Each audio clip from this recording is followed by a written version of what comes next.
are you licking my gobstopper? Strike that. Reverse it. Nazi punks! Nazi punks! Drainage! Eli, you boy. There'll be 10 minutes where it's like a Steven Soderbergh Ocean's 11 movie. It's all slick and funny and stuff. Then just the most horrific shit imaginable will happen. Gangster movie douchebag. Well, forget about it. Yeah, forget It's because that's what the fucking movie's about, you asshole. Faded to black. Oh, you are fucking this up. Neon slime. You had one job here. Thank you to all our listeners who have been listening to us for over a year now. Subscribe to us on Apple iTunes, Spotify, YouTube, and any other platform that has podcasts. Visit our Patreon page, become a Patreon, and get more additional content. Again, we appreciate you listening and keep watching those movies. Now, on with the show. Ladies and gentlemen, Doug Wall, Lee Bridges, and Garrick Lane, this is Tales from the Video Store. Welcome to Tales from the Video Store number 73. I'm here with Lee and Doug, and we've got us a little special guest today, my son River. How you doing, man? Good, how are you? I'm good. He comes to us via homeschool and no school and nobody at home and wanted to come to the office, and if I had that fly, I'm going to kill him. We got us a other special guest, a little fly swarming around the mics, and you're probably going to hear me get a couple of cases of Tourette during the show, where you'll just hear me go, fuck shit! Ah! As I try to get the fly out of my face. But anyway, how we doing, boys? Doing good. Great. Doing fine. So can I just say this as we finish up? Poliziacetti. Yes, as we finish up Italy crime films, they really like to abuse women. It's part of it. I'm here to tell you. Yeah. Even the movie from last week, where the good guy's not a criminal at all, he still slapped his girlfriend around a couple times. He did. And I'm going to be honest, the only thing I remember about Contraband is the woman getting her face burned off, and then the horrific rape scene there in the middle. The rest of the movie, well, including that, was god-awful. I wasn't a big fan. I will say that this is probably the first time the whole time we've been doing this show where not just the film didn't work for us. I don't think this whole subgenre worked for us at all. Yeah, I agree. Like, they just weren't good. It just wasn't good. Yeah. The first one was okay. Yeah, the first one's an entertaining movie. So you like want to you can just watch that and sort of get the genre. Like, this one, man, and it might just have been my week. This fucking flies everywhere. God damn. It might not have been my week, but man, I just really, like, from the get-go, from the first 15 minutes of that movie, I had already said, I'm not going to like this. And I think the only thing it has really no flow to it. Oh, God, I'm sorry. Go ahead. Yeah, it just has no flow to it whatsoever. Yeah, none. Yeah, it was terrible, man. Yeah, it's not one of the best movies we've seen, but once I researched it a little bit, I think I kind of gathered a little bit as to why it is the way that it is. This was an 11-week shoot to make Contraband, and after about 2 weeks, they ran out of money.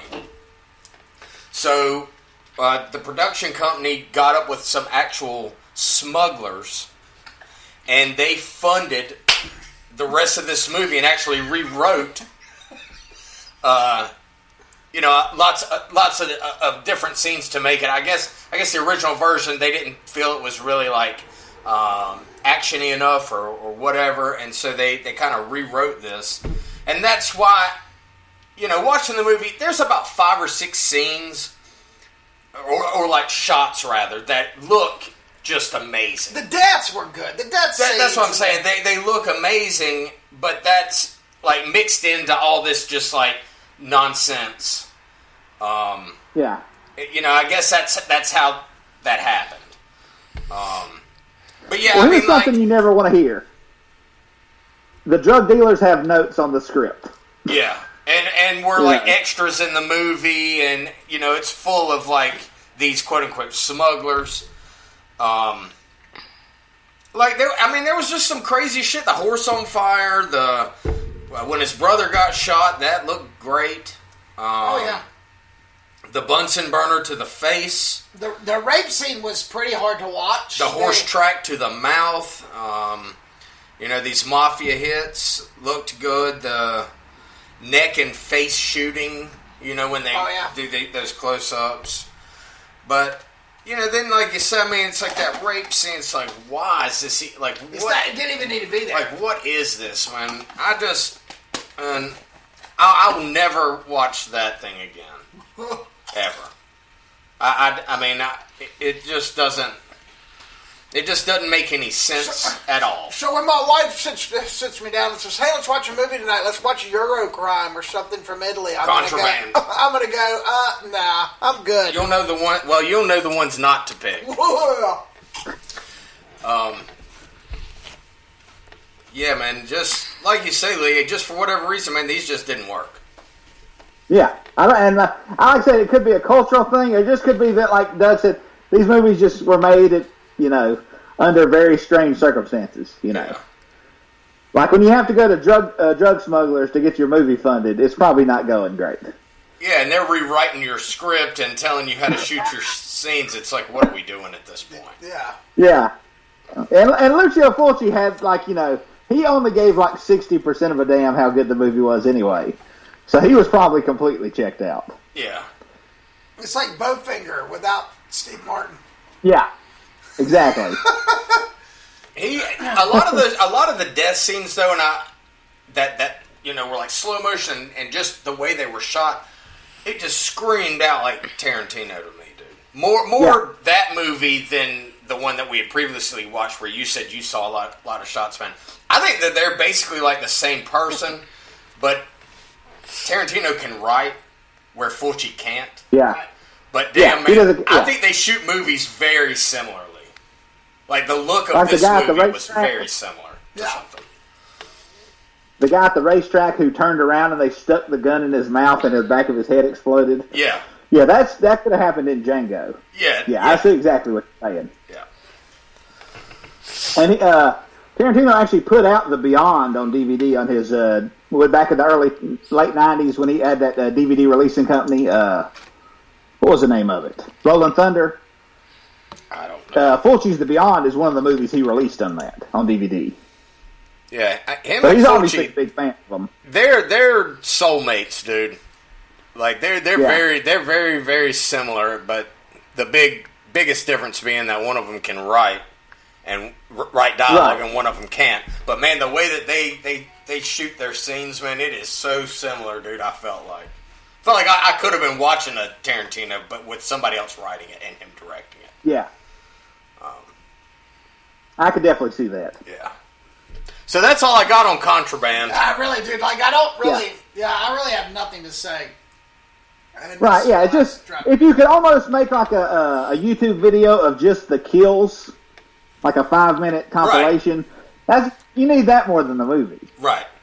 Now, I will say the last 5 minutes when Fabio Tezzi's character goes against the old retired mafia dons, and they just ambush the sort of French Connection style gangsters who are the bad guys, that is spectacular. Yeah. Those last 5 minutes when they kill all the bad guys. And the guy the old mob don who hits the guy in the stomach with the double barrel, that's Fulci, where the guy's stomach just exploded. Okay. Who came out of the back of the U-Haul truck. Yeah, that's Lucio Fulci. Oh, okay. Huh. Yeah. All right. But yeah. This movie just goes to show you why you shouldn't. Yeah, like Garrick's always talked about what's he got to do to get a movie funded and all this stuff. And the one thing you probably don't want to do is use drug dealers. Right. Yeah. And I'm just guessing that they shot, those crazy looking scenes first, and that's where all their money went. Right. Oh, I'm sure. And then it was like, okay, what do we do from here? And Yeah. Just from what I could dig up, it just was like they got these actual smugglers to help them not only shoot it and fund it, but also to kind of rewrite some stuff. And, Right. And I've watched interviews of people who worked with Fulci, and they said he didn't ever look at the script. He had a girl there, I guess like his assistant, who would tell him what the scene was, and he would go over to the DP and they would frame it. But he wasn't really interested in, the story, even if he co-wrote it. Right. He didn't really care. And you can definitely see that. Well, all right. So, this may be the worst reviewed movie. The least that I've ever had to say about a movie. This and what was that one Feast are the two. Like, it's crickets. It's like, I don't really have... Now, we had more to say about Feast, I think. So bad. Yeah, I mean, there's nothing to say about this. Other than don't watch it. Yeah, don't watch it. I would never tell anybody to watch this. Never.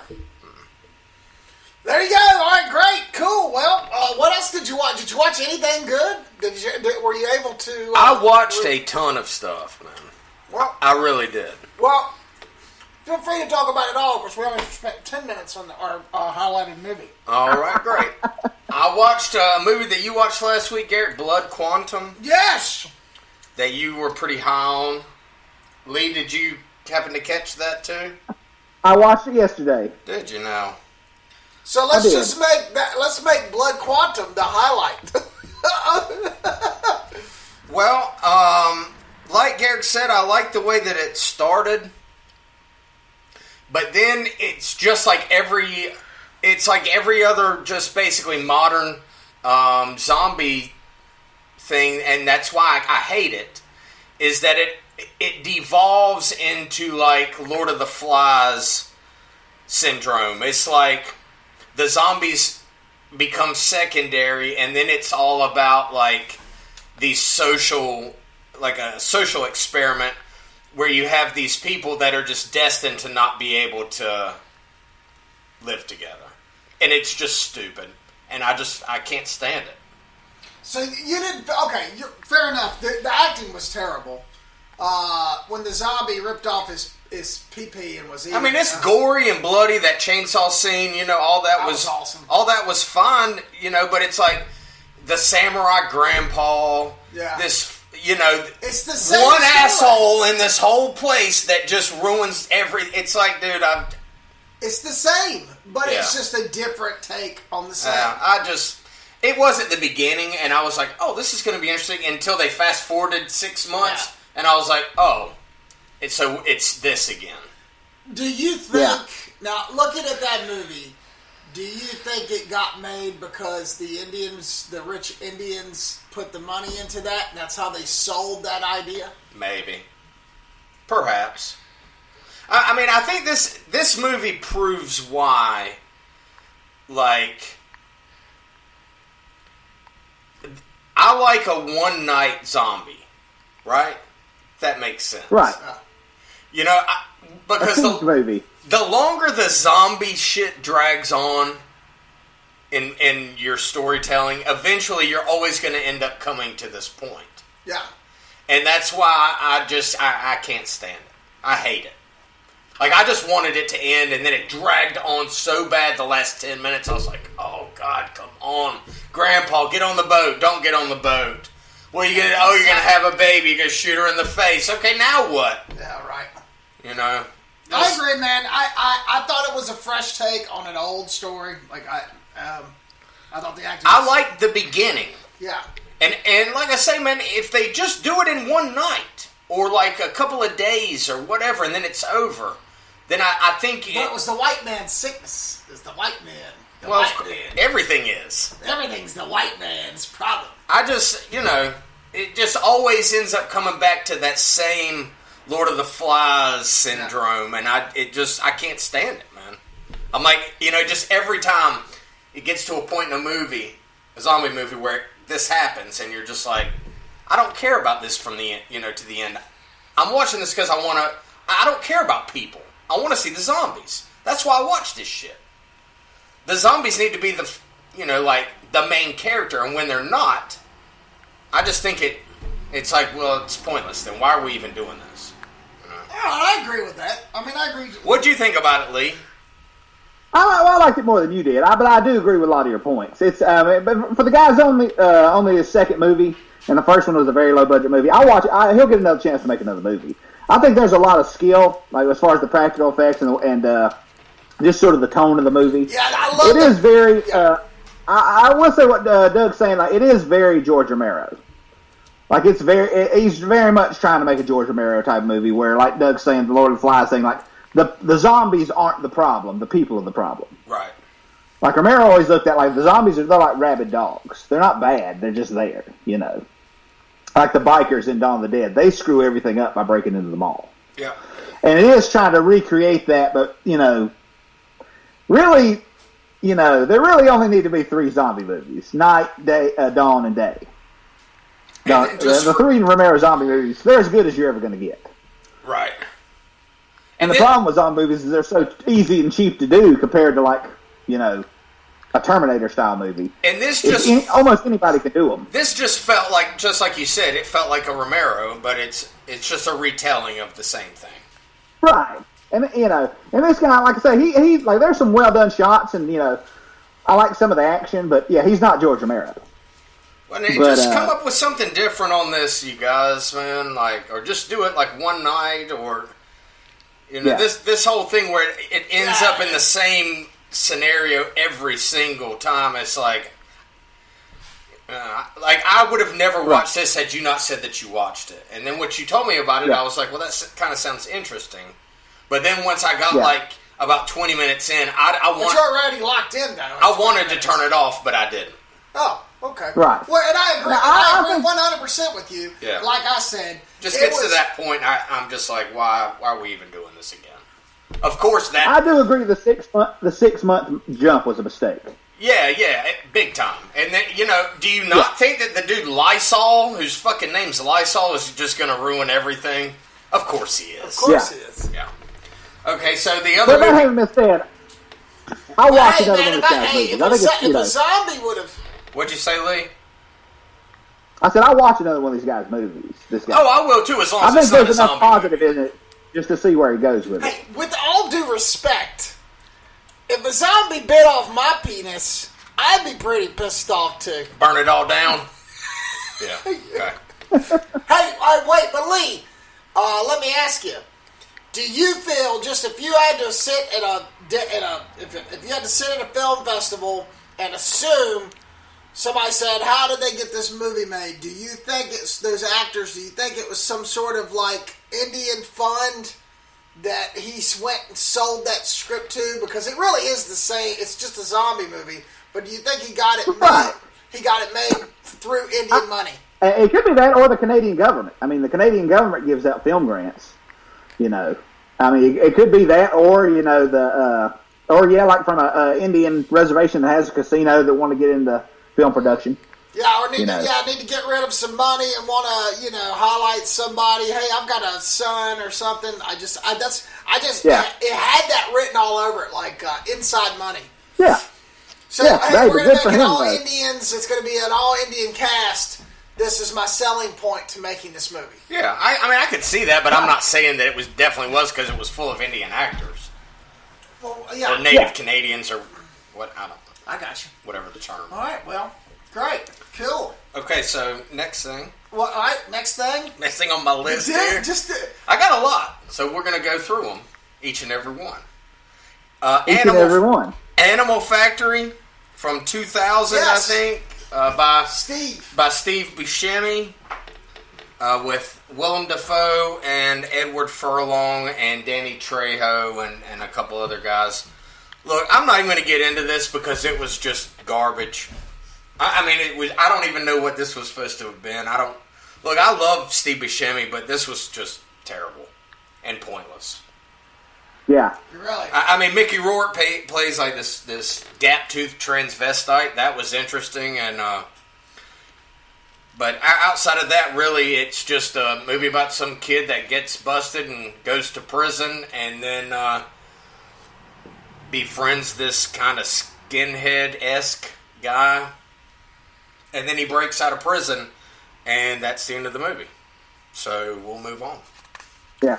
I rented that, I think, on VHS from Blockbuster in like 2000. I remember almost nothing about it. He directed that. That was his follow-up to Trees Lounge. Yeah, unfortunately. Unfortunately. Yeah, but how can you... Yeah, because Trees Lounge, if you've ever heard That's this show, like- it's one of my favorite movies. It's one of Garrick's favorite movies. Listen, Trees Lounge is like a line of uncut cocaine. And this movie is a line of Ritalin. It's not even... I don't even think it's that good. That's not like that. Or maybe it's a Bayer aspirin. It's like a Bayer aspirin, dude. It's just garbage, dude. I just didn't enjoy it at all. I don't see the point. I honestly think there are some people who only have one movie in them.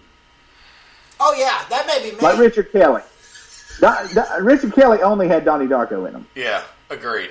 And maybe Steve Buscemi only had Trees Lounge, only had, I think some people only have a certain amount of like filmmaking creativity. Dude, Ed Burns. Once they put it out there. Ed Burns got to make 6 movies, and only one of them was good. And it's the same movie he's been making. Yeah, it's the same movie. 5 films, yeah. Oh, is it about an Irish family? Oh, you don't say. Is it around Christmas time?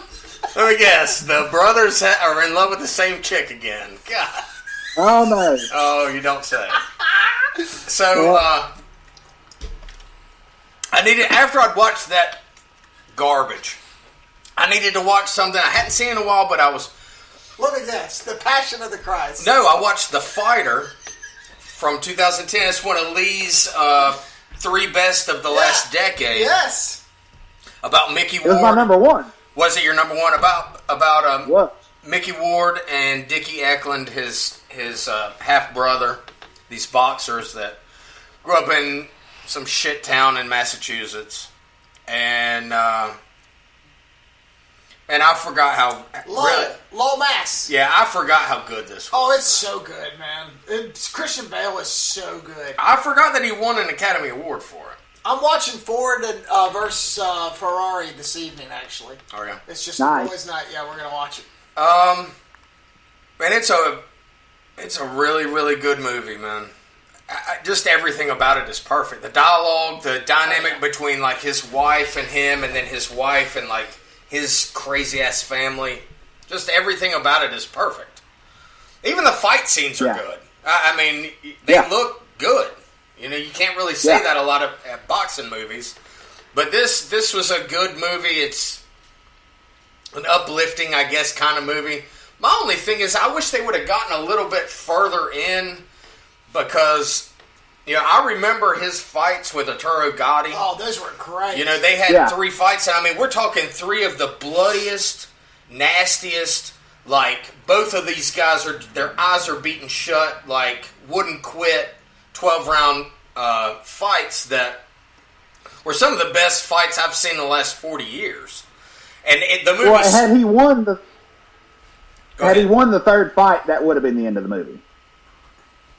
Yeah. The third, but they didn't really, I guess they kind of wanted to go out on a win as opposed to him going out on a loss. Well, I would have liked for them to have gotten into that because really, looking back on those, I remember it wasn't like a clear, like, oh, he got beat in any of them. I mean, they were all so close. It was like 1 point either way. I would have liked to have seen him go a little further into that, but I see why they quit where they did. They had always talked about doing a sequel just focusing on that, but I think now it's too late. It's been too long. Yeah, it's too late now. Yeah. But it's a cool ass movie, man. And I remember his brother, Dickie Eklund. I remember back in the early '90s, man. I was all about watching HBO America Undercover. Anything that they did. Like, I loved those. It was good because it was so raw back then. I love documentaries anyway. That's where my love for them, I guess, really kind of bloomed, was watching these ones that were made in the early 90s at HBO. And one of them was about this crackhead former boxer. And I remember watching it and being like, wow, man, like, I can't believe how crazy this is. Fuck shit! And then...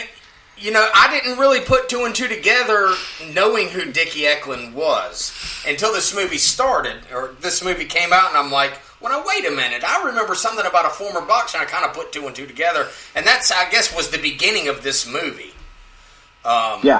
You know, talking to this guy's older brother who had fought Sugar Ray Leonard, and it's a good movie. I remember that too. Yeah. I remember that. Yeah, really good movie.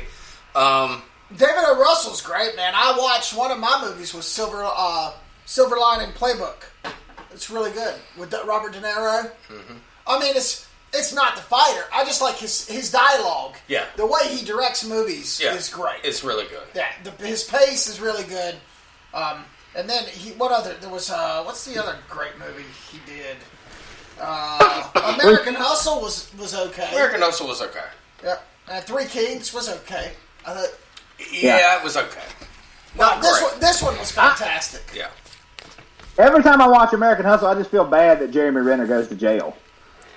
Yeah. I was just like, yeah. I've only seen it one time, and I don't really. I just remember being like, yeah, okay, you know. Yeah. I just remember thinking, these guys probably shouldn't go to prison. Yeah, I can't even. I don't even remember that movie. I guess. Yeah. And that's probably not such a good thing for that movie. True. So then I wanted to find something scary.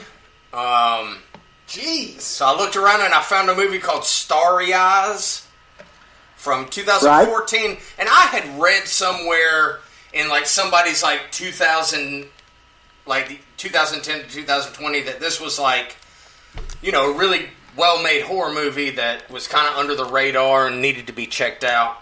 So I checked it out. Have you seen it, Lee? Yeah. You have? Okay. Yeah.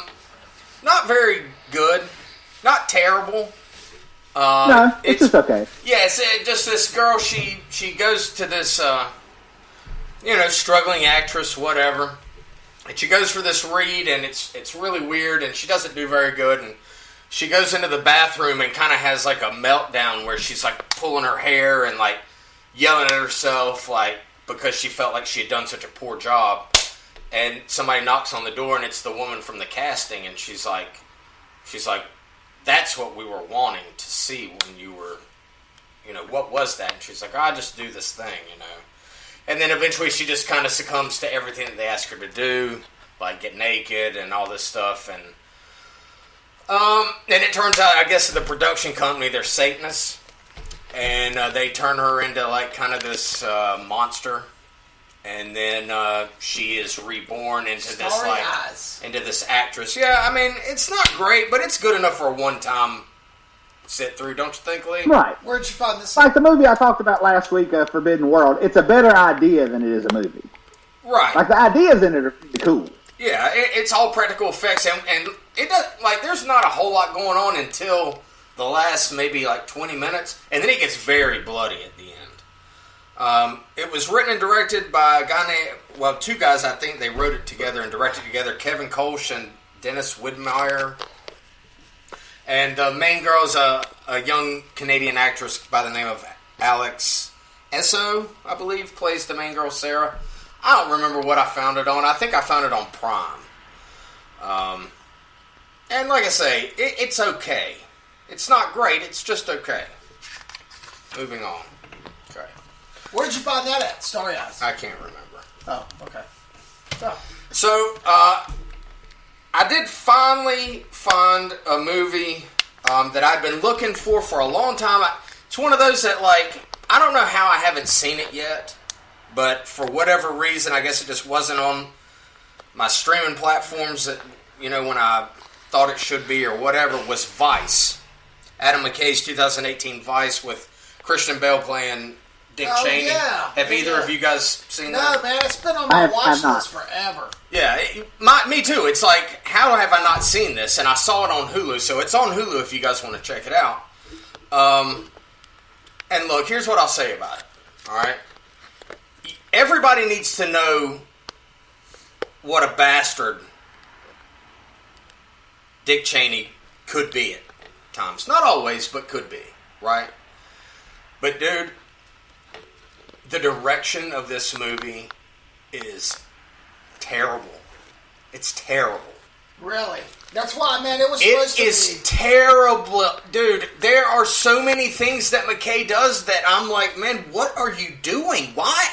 What are you doing right now? After he does The Big Short, like, how do you follow that? Okay, well, it's like this. Like in The Big Short, where they have that bathroom scene with Margot Robbie talking about, like, this tax loop, and she's naked in a bathtub, right? He tries, like, little weird things like that throughout this movie, and every single one of them fails. Like, miserably. Like, 45, 50 minutes into the movie, like, he does, like, this fake, like, end of the movie, like, where he's rolling the credits, and it's just like, I'm sitting there going, like, what are you doing, dude? Like, what is this?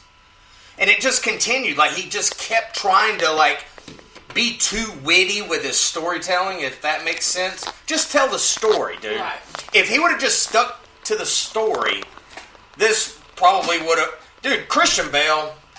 Well, they got the acting, but yeah, it was supposed to get a lot of Academy Awards, and it didn't because of like the narration in it. There's a narrator that it's just like by the time you figure out who the narrator is, you're just like I was like, what are you doing? Like this is fucking Bush League, dude. It's that bad, man. It really is. It's a one-time watch. I still would recommend it to both of you guys. just because of Christian Bale. Just because of how good Christian Bale is in it, dude. My God, he's so good. Everybody in it's good, but just Who plays Bush? Stockwell? Rockwell. Oh yeah, Sam Rockwell. Not Dean Stockwell, but Sam Rockwell. Just really odd directing, man. I mean, it's got some funny parts in it. It's got some frightening parts in it. It's got a lot of sadness to it. But it's a one-time watch. I would definitely recommend it. But it's nowhere near as good of a movie as The Big Short is.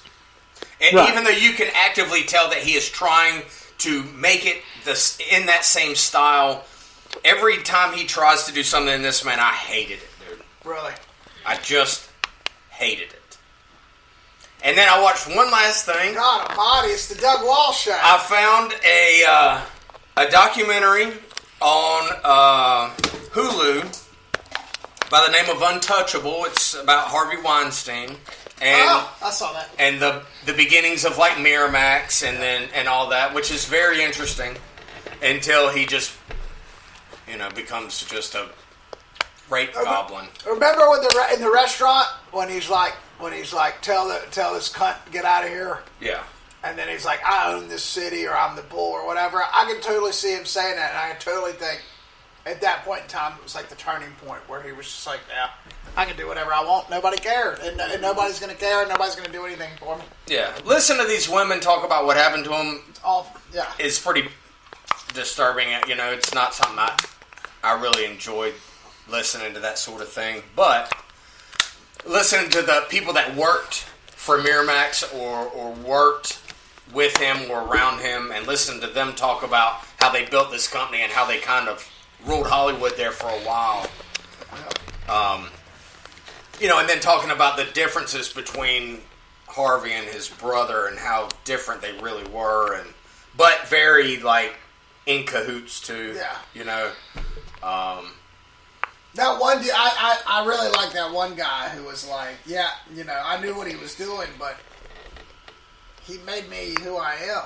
Like, I was making a lot of money. I was getting a lot of creative power. What do I do? I'm in Hollywood. Yeah. I'm doing everything I'm supposed to do. Like, and I do sympathize with that guy. Well, going back then, it's a different time back then. Well, too. they go back and they talk to, or they're showing footage of all these award shows. Yeah. And everybody's like, oh, I couldn't have done this. Special thank you to Harvey. Yeah. Oh, my God. And he's just like, yeah, I'm the man. Yeah. The rape goblin. Kind of like the cheddar goblin, but different. He's the rape goblin. Yeah. So that's what I watched this week. He would have enjoyed Contraband. He would have probably enjoyed that rape scene a little bit. He probably... And the burning of the face. The face burning. Yeah. That guy, man, what a piece of work. When I was in Hollywood, man, like, I applied to that place over and over and over again. And, like, never even got, just rejection letter after rejection letter. I was like, man, I'd love to be like Harvey Weinstein. It's crazy to know that Rape Goblin was out there just doing what it... Yeah, he's like O.J. Simpson, man. Just like they got so much money and even Aaron Hernandez, to an extent, did all that stuff. He just thought they just thought they were untouchable. This guy, though, he reminds me a little bit more of like a Cosby rapist. Yeah. Simply because they both contributed to society in positive ways, even though ultimately they were piece of shit rapists. You know, you can't say that about like O.J. Simpson. You can't say that about Hernandez. They were athletes. Yeah, it's bullshit. Yeah, it's popcorn. But like, you know, knowing that 100% Good Will Hunting would have never been made had it not been for Harvey Weinstein. You know. Oh yeah. Just different. I get it. Yep. You're right. Oh, you're absolutely right too. Pudding pops, you know, and there you go. You know, I mean, but yeah, they're very similar human beings to me. Very similar. Do you think it's because they both thought the good outweighed the bad and they didn't think it was that big a deal? Absolutely. Absolutely. And I think that they both had a feeling that it was kind of owed to them for what they had done. Yeah. Yeah, they were entitled to whatever they wanted because they had given back so much to the community. Yeah. Right. 100%. Well, guess what? They're both in jail. Yeah. Yep. Yep. Fantastic. Great. They are. All right, so that's it, Doug. Cool. Well, that's the show. We're at 2 hours. Hey, but I appreciate you being able to watch that much. And I do have a manager's pick as well. Wow, look at you, Bill, working this week. Really on the ball this week. Hey, on the ball. Listen, Doug's done 2 managers' picks. He picked the next block. It only took 2 years for him to start to contribute. Yeah. We appreciate it. Now we'll just get him to boost some posts on Facebook. We'll have him. You have to get me on Facebook first. Right. We'd have our little We'll get him to minion. boost like a Western Union telegraph. There you go. You know you've got feelings for what you do, and I accidentally stumbled across our analytics on our page, and noticed that we lost 3 members on the group page. Yeah. And I was physically upset. And I'm like, wait a minute, it's just 3. And then I looked for I looked at last 30 days we lost 3, but we actually gained 6, which isn't big numbers, but that's funny. I just saw -3, and I'm like, who in their right mind? You son of a bitch! Don't ever let me find out who you are. I'm coming to your house. Why would you dare unfollow our group, man? Couldn't get doing some cross-country road trip to find these guys. Right, I could not be a movie star like these guys that post up stuff and all these trolls come out of nowhere. Dude, I'd have Kurt Cobain myself. There's no way I'd be able to sit there and listen to all these people tell me how much trash I am. I'd be hunting people down. I'd be like Jared Silent Bob. Cassie 6256. You're a piece of shit and your mother sucks cocks. Is that you? Boom! Have either one of you ever seen the documentary Heckler? No. The first half of it is about like people who heckle at comedy clubs. Yeah. And the second half is about people who write mean shit on the internet. And there's a scene where they're interviewing Tom Green, and he says, if you ever become famous, just stop Googling yourself. He's like, because it will not work out. He said, cut to you just 8 hours later, you're obsessing over it. And I think that's true. You know, like Garrick said, you don't focus on the 1,000 people that loved it. You focus on the one person that hated it. It would drive me crazy. Oh yeah, dude, that's what I'm saying. I saw that number. Like, we've stopped. You know, we haven't been investing much money in advertising. We haven't been out there grabbing people. I see one number. It says -3, and I've been out of shape by it. I'm ready for a tequila shot. You know what I mean? That's just me. That's who I am. I wear my heart on my sleeve, and I'm like, -3? Who the fuck are those 3 people that getting off of our group? Like, I was physically for a second. Now, granted, it was only for a couple of seconds, but I was like, -3? People are unfollowing. We suck. This is terrible. Shut it down. Shut it down. It's horrible. Got to change the blocks. We got to change the logos. We got to change everything. We've lost 3 members. Yeah. Just alienate everyone to get those 3 people back. Yeah. was going to just post up a status for you 3 people that unfollowed us. Fuck you! Which they can't see anyway because they unfollowed us. Yeah, so it's really irrelevant. Take the John Waters box set and shove it up your pink flamingoed ass. You just ran off another 3. Couple John Waters lovers. Good job.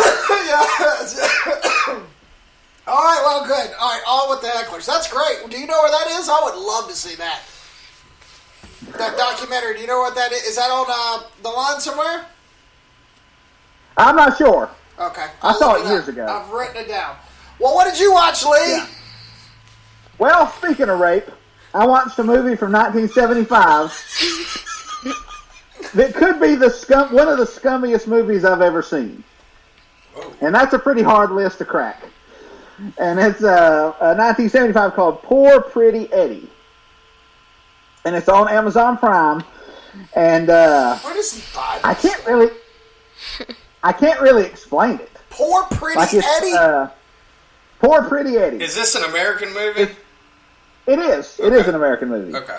And similar to Contraband in some ways that I'll get into in a minute. Leslie Uggams, who most people now know as the blind roommate from the Deadpool movies. I'm telling you, there's like 3 of them, and they're driving me crazy.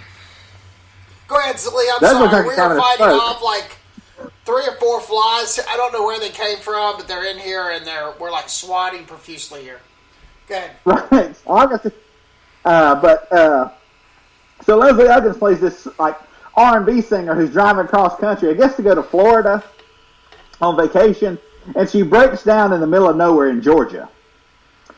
And she stops off, when her car breaks down, she stops off this sort of hotel/nightclub owned by Shelley Winters, who at this time had 2 Academy Awards, and somehow ended up in this movie.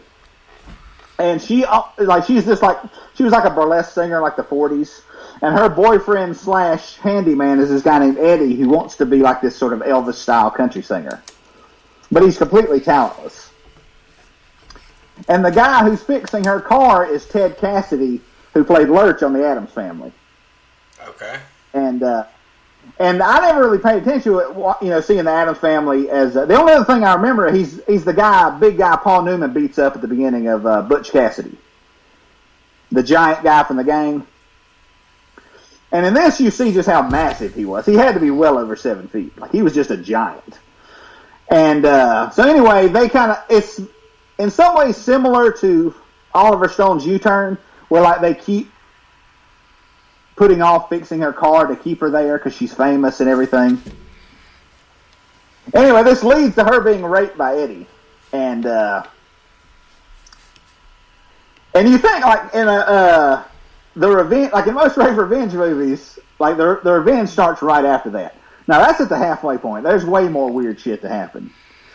And at this point, Eddie's trying to talk her into getting married with him. And Ted Cassidy, the guy from the Addams Family, he's trying to fix her car and everything. And this leads to a dinner scene where he tells everybody Eddie fixed rabbit stew. Well, when they're eating, they pull out a dog collar, and he has killed and fed them Ted Cassidy's dog. Right? And there's still 20 minutes to go at this point. And this leads to this insane wedding scene where she finally agrees to marry Eddie just because she can't leave. Like, there's no phone, there's no way for her to get out. Then Ted Cassidy bursts in with a shotgun and just proceeds to murder everybody in extreme slow motion. And it was just, and later find out it was like Contraband. It was produced by a guy who at one point owned like 90% of the porno theaters in America. And shortly after this, he ended up on the FBI's 10 most wanted list and then died in prison. So yet another reason why you shouldn't let a gangster pay for your movie. Because you might end up like Shelley Winters as the star of Poor Pretty Eddie. Wow. Which is just one of the weirdest things I've ever seen. How it got made, I have no idea. Poor Pretty Eddie. Yes. Wow. And other than that, I watched a Thai movie from 2010 called Bangkok Knockout, which, Doug, you remember when you and I talked about John Wick 3, just how it was basically just stuntman porn. It was just stunts for a reason to do stunts. Yeah. Bangkok Knockout is that to 10. There's no real story. It's just people hurting each other. I can do that. And the stunt, yeah. And it's like these guys, they're martial artists, and they go to an audition to be in a movie. And when they wake up the next morning after having this party, after getting the parts as actors and stuntmen, they realize they've been kidnapped, and they're going to fight to the death against these guys, and rich people are going to bet on them. Okay. So the movie was just sort of a pretense to get them there, to get them, to where they could fight to the death. What's this called? And it's not Bangkok Knockout. Knockout. Gotcha. Yeah. And it's just, like, one of the guys they have to fight is basically just Jason. Like, he's a big guy, like a big mask with an axe, and he's, he's unkillable. They have to set him on fire and run him over with a car to get rid of him. And, yeah, it's just stuntman nonsense, but damn, it was entertaining. Okay. And the other thing, I watched Blood Quantum 2, which we already went over, which I definitely say, I would say, I understand it's flawed, but I definitely liked it more than you did, Doug. That's okay. But the last thing I watched was from the director of the first movie we covered in this block, Rogelio Deodato. A movie he made actually for an American company in the 80s called Cut and Run. And it approaches being as scummy as Poor Pretty Eddie. Because it uses the plot is this guy who was basically Jim Jones' right-hand man who survived the mass suicide in the late 70s, has like gone deeper into South America and is now running this sort of cult where they're murdering drug dealers and taking their drugs and selling them. But they use actual footage of the Jonestown Massacre in the movie. And he has this sort of like cult of South American cannibals, and Michael Berryman, the big bald guy from the original Hills Have Eyes, the guy with the big misshapen head. Yeah, he's like the head henchman, and I have no reason why he's there. Like, he just kind of pops out of the swamp and kills people with a machete. It makes no sense. And how, like, Deodato talked in American... It was made by New World Pictures, So it was made with American money. And it's just Italian nonsense. And very, very scummy. And just... The main character is Willie Ames, the second banana from Charles in Charge. And I have no idea how he got talked into this. Because it just looks like the worst movie you could ever make.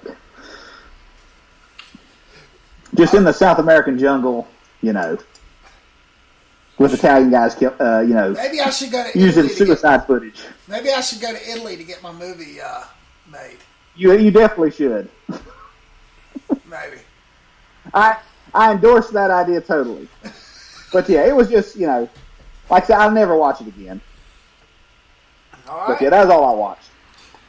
Well, mine is, I'm glad we've got an hour into this thing, because mine probably won't be that, big because you guys have seen both of them. But first, we got us a guest reviewer. River and I both watched Extraction that you guys recommended last week. River, go ahead, man. What did you like about it? Now make sure you turn that mic around. Just talk right into it.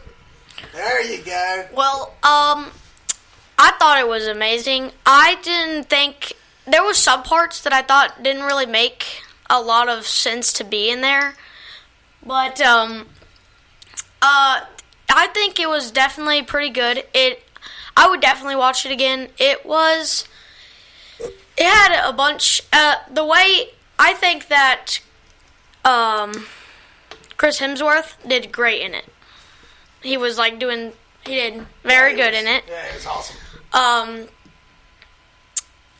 What'd you think of the stunts? Oh, it was good. Did you want to be friends with the little boy, or did you want to see him get shot in the face? I wanted to see him get shot in the head because I hate him. I don't even know. I didn't even. He was just. But the Goonies from hell. That was the best part. I felt grossed out at the part where he fixed his nose back in place, so there was definitely a little bit of blood. But it was all in all a pretty good movie. I loved it. There were sometimes, I found myself the whole time watching it trying to figure out where the cuts were. Like some of that scene where they're fighting in the car, or they're fighting in the village, and then he hits him with the car. I'm sitting there going, dude, where is the cuts? How do you even do this? It was It was the best movie. It was the best movie, best action movie since The Night Comes For Us. I truly 100% think so. It's pretty damn good. I would agree with that. Yeah, it's Yeah, pretty I would agree with close, that. man, if not true, yeah. I mean, it was nonstop. I loved how it ended. Dude, and you know what's great, man? That movie was a perfect example of not hitting you over the head. You knew You didn't need to know all the details about his son, but the way they shot it to make you just knew his son had died. You knew he was going to see him. You know what I mean? Like, you just knew all that stuff was happening. It didn't even need to be said. Like, it was just good. Like, it was fast paced. It was perfect. You got it all. And I didn't want the kid to die. I thought it was pretty good. I like just everything about it. That stuntman should get a couple more movies because it was. He will. It was white knuckled. Did you have something else to say? Oh, yes, it is about the that scene where he got hit by a car. I went on. I know this is about the movie, but I went on Chris Hemsworth's Instagram, and he said that was a complete shot that they did following a car following them on the back.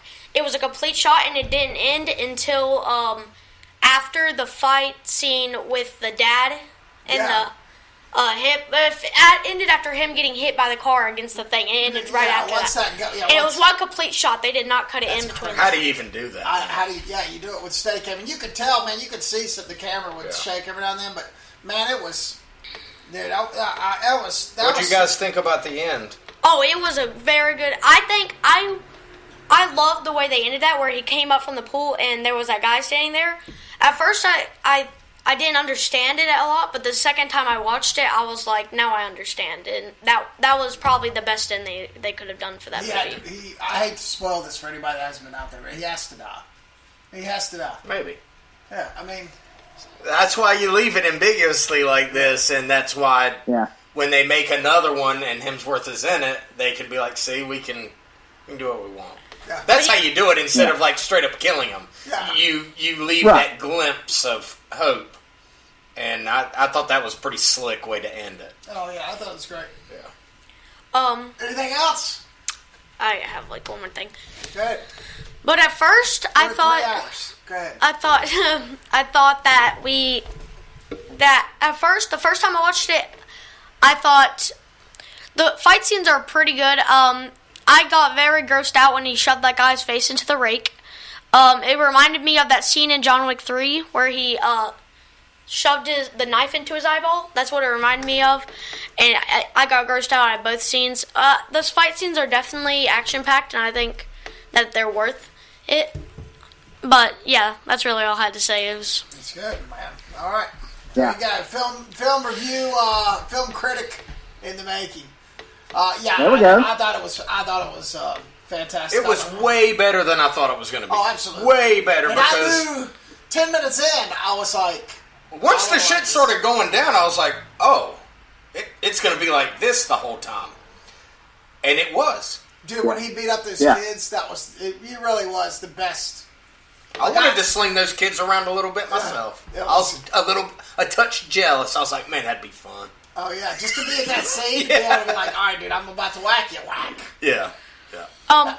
Sorry. You finally know what Bruce Lee felt like, where you could just dominate someone like that. Yeah, absolutely. That it? One more thing, I promise. Right, come on. I'm fine. Okay. I'm just kidding, buddy. Go ahead. I think that my favorite, like the part where I started to really like it is whenever he showed the guy the photo and said he wants the entire town going after this guy. And Into the mic. And I thought that was like one of the best parts where it kind of changed the way that the movie was going to go on from that. Yep. Nice turning point. Mm-hmm. All right, and then we also watched, and I know, now listen, I will say that I have already reviewed this. I did watch like 2 of the Mandalorian or 3 of the Mandalorian episodes. You finished. I started over and watched it all the way through, and John Favreau is my master. He really is. It's so good. And now Disney Plus has these roundtable discussions with the directors and the writers on it. Like this show is just like you said. It's what Star Wars should always be. And it feels so much like Lone Wolf and Cub. I can't even stand it. Especially the end. It's like, come on, man, what are you doing? Yeah, they go to all these different places. It's like these little shows in the big. There's one storyline that kind of comes in from the beginning to the end, but they're just going to these little different places, and there's these little mini fights, and it really does feel like Lone Wolf and Cub 100%. And you know what? I love it. I'm fine. I freaking love it. I love it. I did the timing on them. 35 minutes, 40 minutes, perfect. Everything about it is perfect. Jon Favreau, I don't know how... Praise the Baby Yoda now, Garrick. I do praise the Baby Yoda. I praise the Baby Yoda so much that I went on Amazon looking for one to bring in here and put on our podcast table. Well, you can't have one just yet. Not till December. Yes. But okay. In school, you don't have to raise your hand. Just say, "Dad, shut up." I told him to do that so that I knew when to chime him in. Okay. There was one thing about the way the movie was. I loved the show. Yeah. I loved the way the show was. It was like very, and there was very little violence. Like you couldn't see blood. If not any blood, you couldn't see it at all. Right. And it's like it reminded me of like the older Star Wars movies because it was, and it did kind of Star Wars movies. Yeah, but the last one, The Rise of the Skywalker, was terrible, but I think that this one kind of really brought a good Star Wars kind of feel, yeah, and it made it feel really... There's no cussing, and the violence is mild, and it's still perfect. I'm afraid that they're almost, like, Season 2 is destined to fail because of how good the first season was. Maybe. What do you think, Lee? I hope not. It's pretty much perfect. Like it, when you watch it, it feels like you're watching, A New Hope again for the first time. It is A New Hope. It is A New Hope. Yeah, it's like Wars. There you go. I love it. I really do. It's like I said, the simplicity is what everything doesn't have to be, a saga. Like there is a story arc, but you're never thinking about it. You're just thinking about that individual episode. Yeah. Yeah. Well, I hear that they got Michael Biehn coming. Robert Rodriguez and Peyton Reed are directing.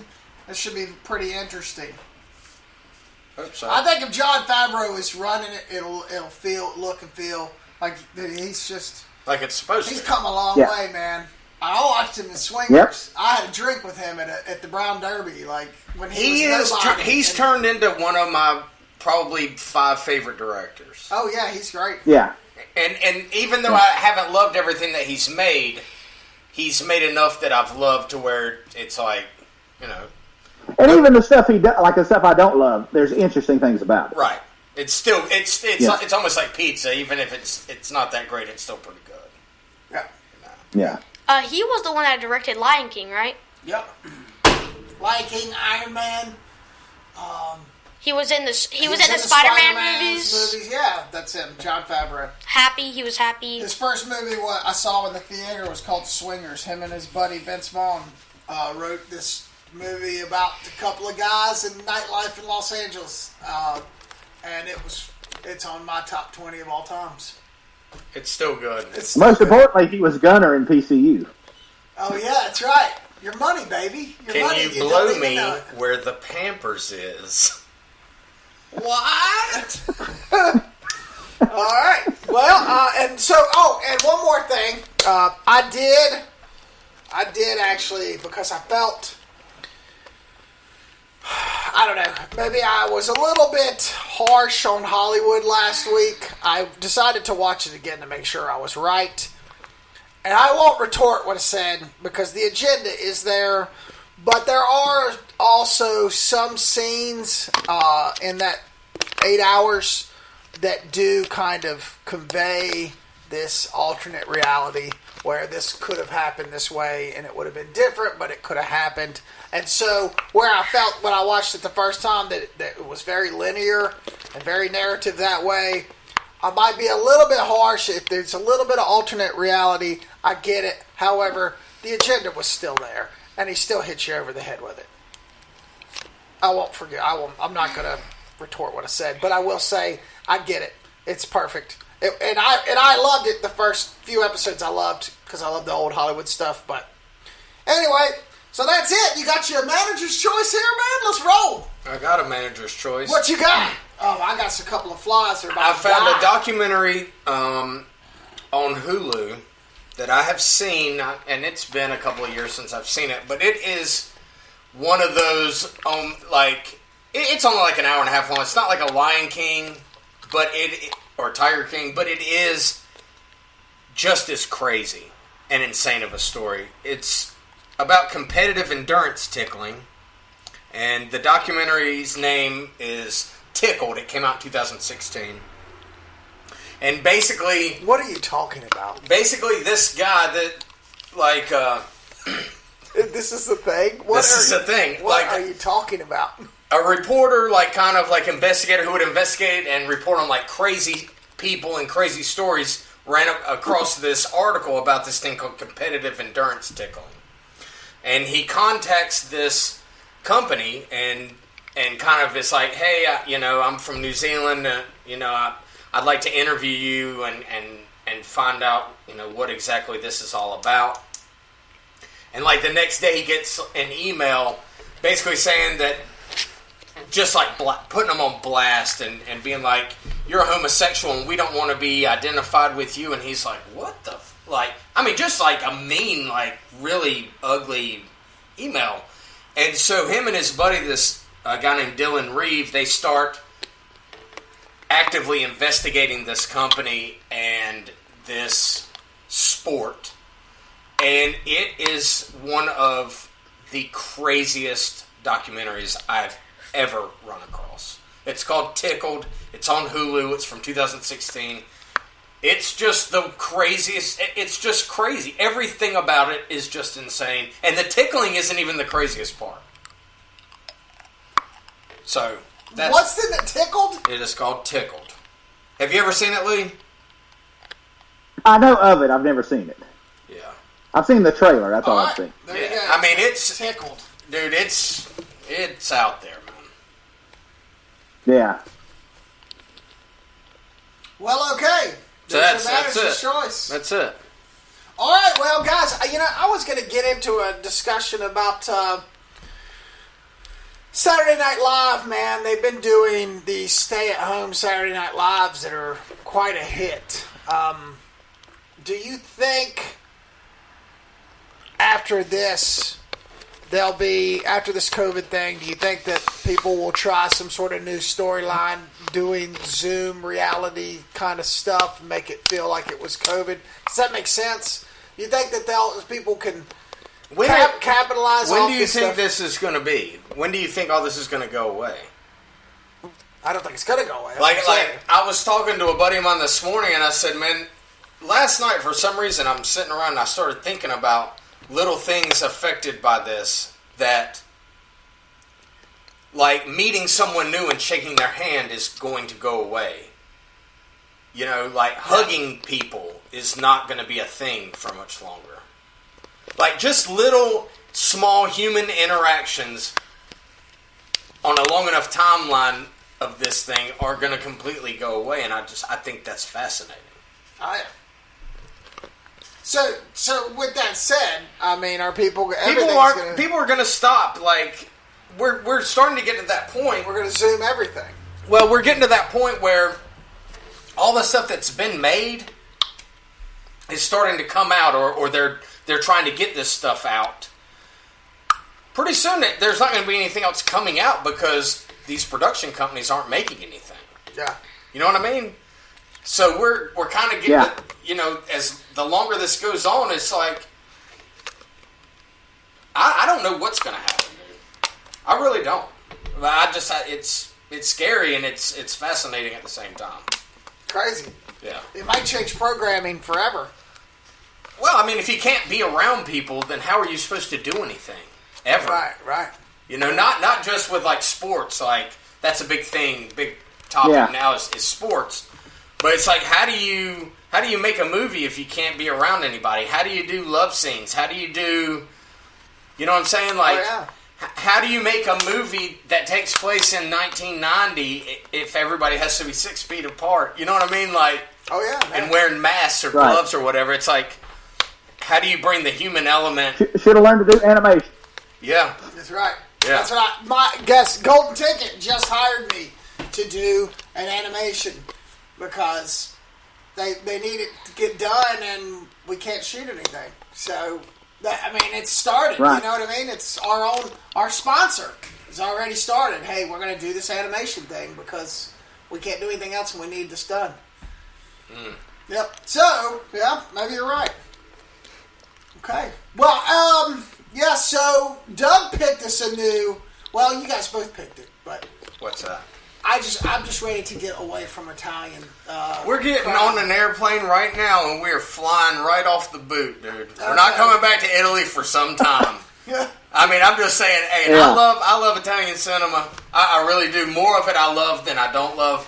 But these 3 movies that we watched, This was rough. This was as bad as it's gotten. This is why we lost. That's why I looked at our numbers yesterday, and we were -3. We were -3 because they said, I can't do this. Yeah, so we got to get back into the swing of things. We got to get back into So what are we loving gonna graces.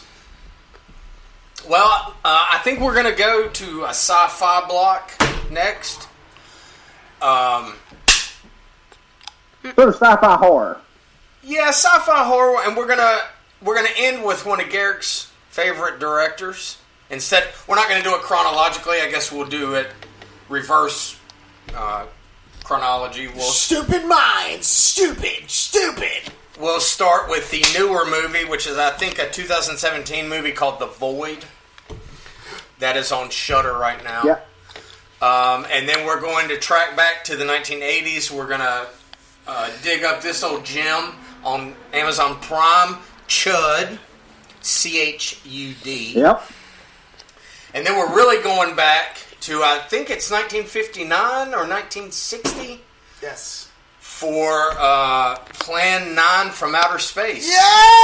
Yay! And we will give, we will give the legendary Ed Wood some love on that final episode. So we're looking forward to the next episode. We will be doing The Void. The Void will be first. So there we go. None of us have seen. Little sci-fi action, gentlemen. Should be fun. And hopefully we'll get some of our viewers back that took off after this bullshit. Well, we'll see. We shall see. River, thank you so much for being part of our cast today, man. Great job. Welcome. Yeah, good job, champ. Happy Welcome to be mic. here. So- Happy to be here. Is that better? Yes, better. Sound like he said happy to Are you pee talking back to beer. your dad? Don't make me whoop your ass right here on the broadcast. I'm just kidding. We really do appreciate you being here, bud. Hey, you're more than welcome anytime. You want to watch those movies with us? You come back next week. Give us a good review. Can he watch The Void? Does anybody know what the parent god is on that? I Hey, don't know. I've never seen it. I've seen The Void, so sure. Yeah? Yeah, it's Hold up, Doug. Hold up. Yeah, Yeah, all I hear from you is we need to watch movies nobody's seen. I know. I didn't really want to do The Void, but Oh, As look, soon he as you just start busted thinking movies, like, himself. oh shit, I've seen this. yeah, fuck. Doug just doesn't want to do any work. He's like, I already have all those 3 movies. No, so- I mean I've got. I had that big old list. I mean, we can go back. Look at that book, man. That's impressive. No, we'll do The Void. It's fine. I'm just Yeah, kidding. let's do it. Let's do The Void, man. It's cheap. And his 30-day free Shudder membership should be running out next It week. should be coming to an end shortly. So you better hurry up. Yeah. All right, then. Well, that's it for this week. Hey, everybody. Wash your hands. Stay your ass at home. Hey, this is Garrick from Tales from the Video Store. Thank you so much for listening.